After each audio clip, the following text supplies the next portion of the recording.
Itimaan karong adlaw sa mga Sugboanong Katoliko ang Miyerkules sa Badlis o Ash Wednesday. Unsa man ang significance niini sa pagtuong Kristiyano. Sayran kini nato pinaagi ni ining report.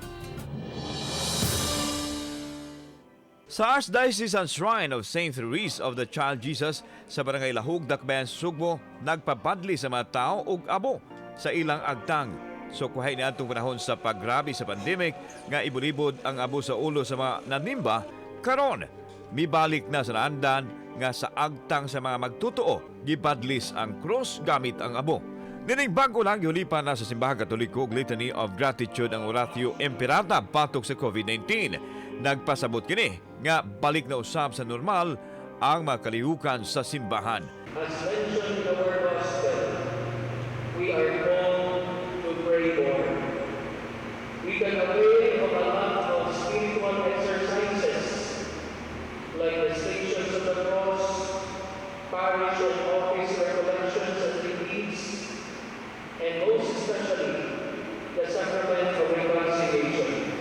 Samtang sa bispira sa Miyerkules sa Badlis, gipahigayon sa mga simbahan ang seremonyas sa pagsunog sa biniditadong lukay sa nakalabayng tuig. Usa sa nihimo nini ang parokya sa San Pedro Kalungsod sa Barangay Pulang Bato, Dakbayan sa Sugbo. Ang abo sa mga lukay maoy gigamit sa pagbadli sa agtang sa mga tao. Ang pagpugong sa kaugalingon, pagbuhat og mga sakripisyo tungod og alang sa atong Ginoo. Ang Miyerkules Badlis may pagbukas sa 40 ka adlaw nga Kwaresma o Lenten season.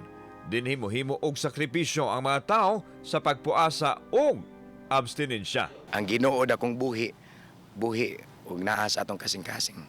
Giklaro hinuon ni Father Ruel Marigomen nga exempted ang mga bata, tiguhang ug kadtong mga masakiton. Samtang sa Tagbilaran City sa lalawigan sa Bohol, gidagsa sa mga dibutong Katoliko alas 6:15 sa buntag nga misa sa St. Joseph the Worker Cathedral Shrine aron magpabadlis. Ang abo nga gigamit sa pagbadlis gikan sa gisunog nga malukay nga gigamit niadtong Palm Sunday sa niaging tuig. Matod sa simbahan, ang pagbadlis nagsimbolo nga mga tao gikan sa abo ug sa abo usab mobalik. Nagsimbolo sab kini sa pagpasol sa mga tao sa mga sala nga nahimo. Kauban si Clufer Lumayag, ako si Alan Domingo. Balitag Bisdak.